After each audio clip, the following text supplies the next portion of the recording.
Hey friends, welcome back to my YouTube channel. If you're new here, my name is Bianca, and today we are back with another series of Dead Reader Society, where I like to talk about a book that made me see the world as a place filled with opportunities. And this book is called The Third Door, written by a guy called Alex Benayan. For a little bit of context, I personally stumbled upon this book during my master's degree, where you could say I was going through a little bit of difficult times. From what I remember, I was burning out, lost, and I just saw this bleak future ahead of me, as part of me knew deep inside that I was just going through the motions.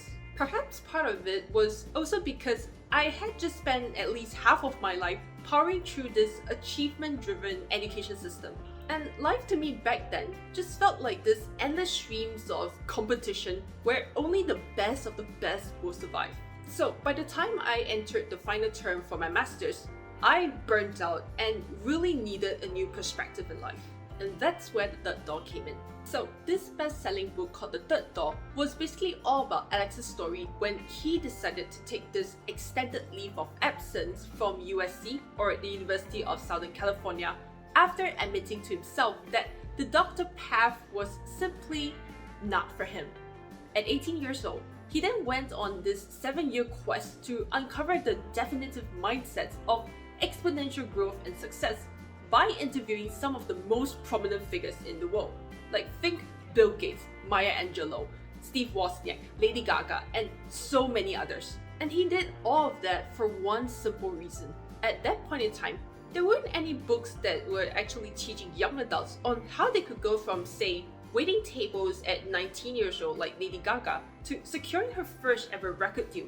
Or how the heck did Steven Spielberg go from a multi-film school reject to becoming the youngest major studio director in Hollywood history?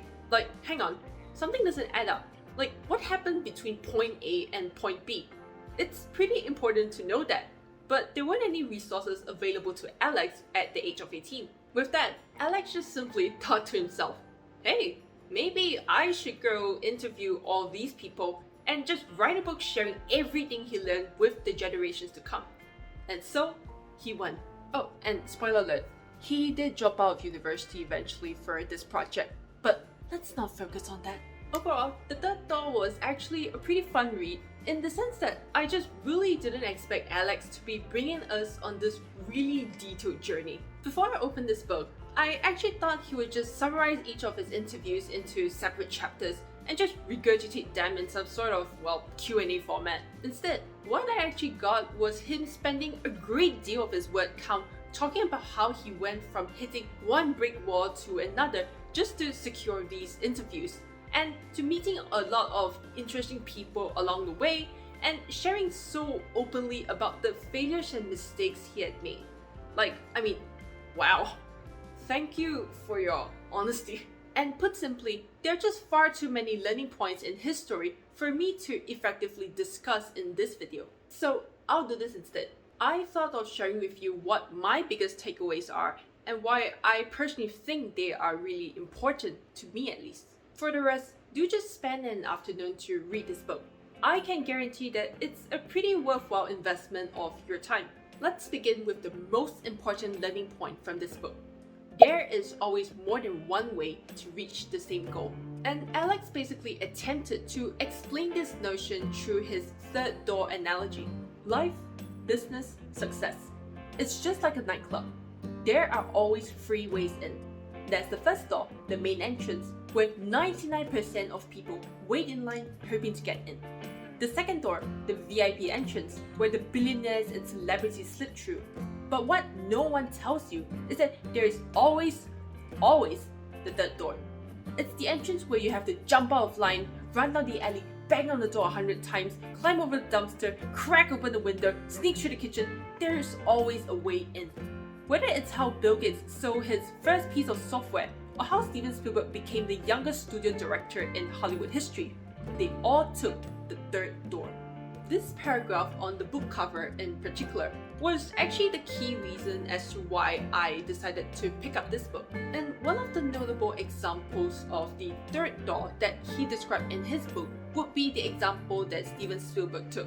So Spielberg's strategy was based upon the idea of finding an inside man, which is basically someone inside the organization who's willing to put his or her reputation on the line to bring you in.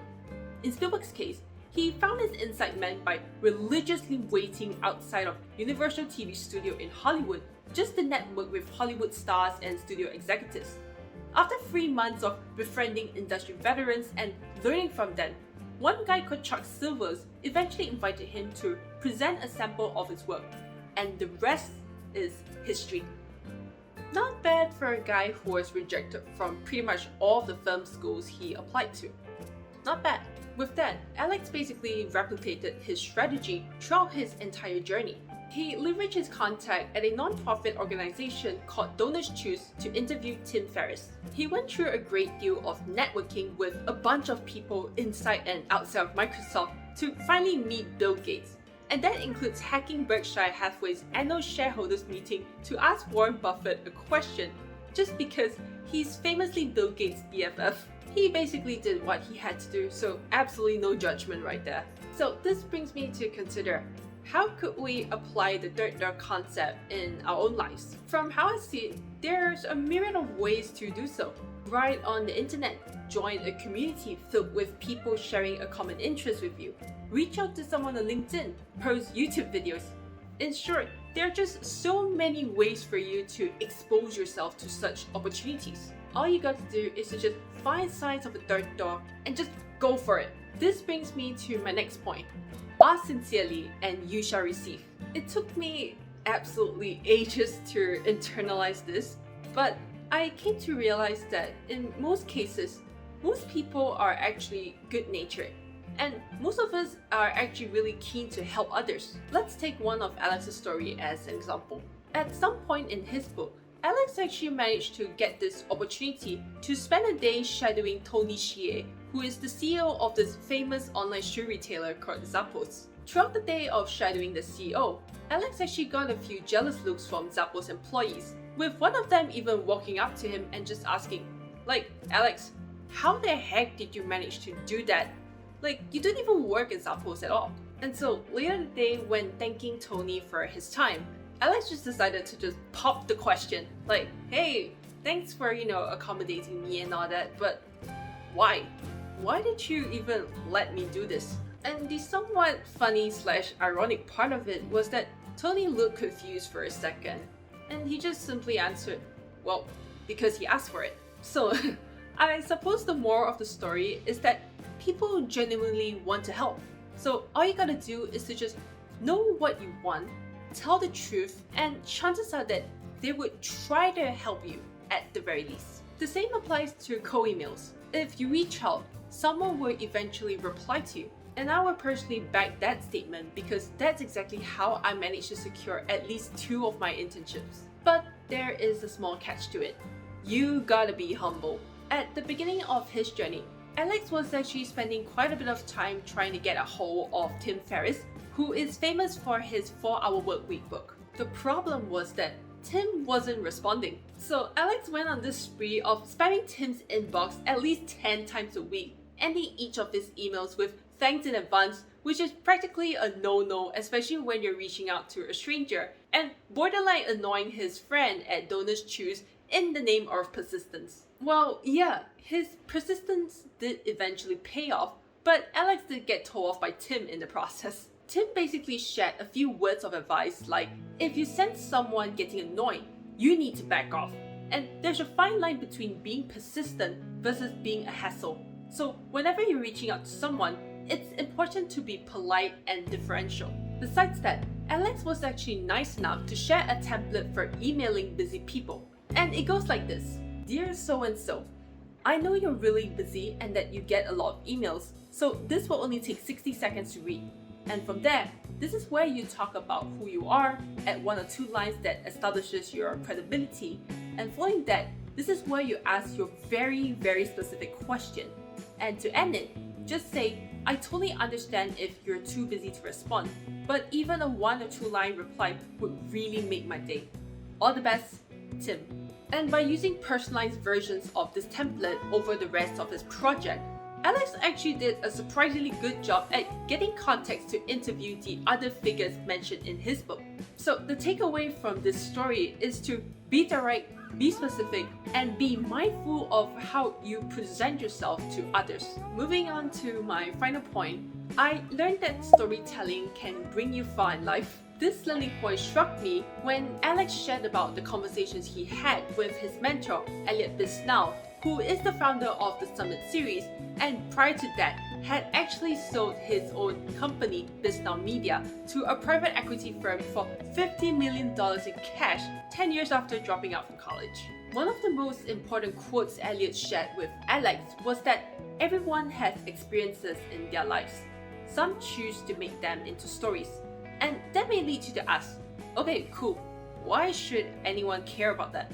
To keep the answer simple, stories are the heart of everything we do. We do the things that we do every day because it's a story that feels right to us. And when you're able to tell a story in a compelling way, you will be able to tell the audience so much more about who you are than anything else. They are an excellent way to command attention, and they are a really useful tool to help people develop empathy for you. So, how could we tell better stories? Well, an interview between YouTuber Ali Abdaal as well as Alex himself revealed 5 things to focus on.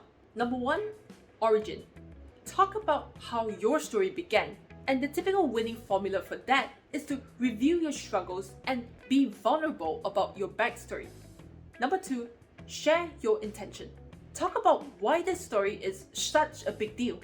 This should be then followed by 3, conflict. Well, conflict in the sense that you share about the times in which you started to hit brick walls in your journey, the fights you have had, or anything that demonstrates the adversities you have faced. And once that's done, you will have arrived at the moment of transformation, which covers how you managed to level up from the person you were at the beginning of the story to the person you have become by the end of the story. And finally, it's time for you to share a message that matters. For this bit, I wouldn't say it's for the sake of storytelling, but rather a moment for you to convey the key thing you want your audience to remember and pass on to others. Focus on why this takeaway is so powerful and deserves to be remembered by the entire human race. With that, I would like to thank Alex Benayan for being extremely transparent about every single detail of his book writing journey and for sharing all of his learning takeaways for people who are just a few steps behind him. At the end of the day, reading The Third Door was another reminder for me that we all have the power to choose, and our choices can dramatically alter our lives forever. I can choose to accept the inertia in my own life and just stay in the queue for the first door and pray that the party isn't over by the time I reach the entrance. Or I could just get off the line, find a third door, and the party will be there waiting for me. Till then, thank you so much for taking the time to watch my video. If you enjoyed it, I really would appreciate if you could just hit the like, subscribe, and bell icon. If you happen to be someone who enjoys reading, I have actually made another video where I talk about a book I've read called 12 and a Half. It basically talks about the 13 emotional ingredients that the author believes everyone needs to have in order to be successful in both business and in life. So do consider checking that out, and I shall see you in my next video. Bye bye!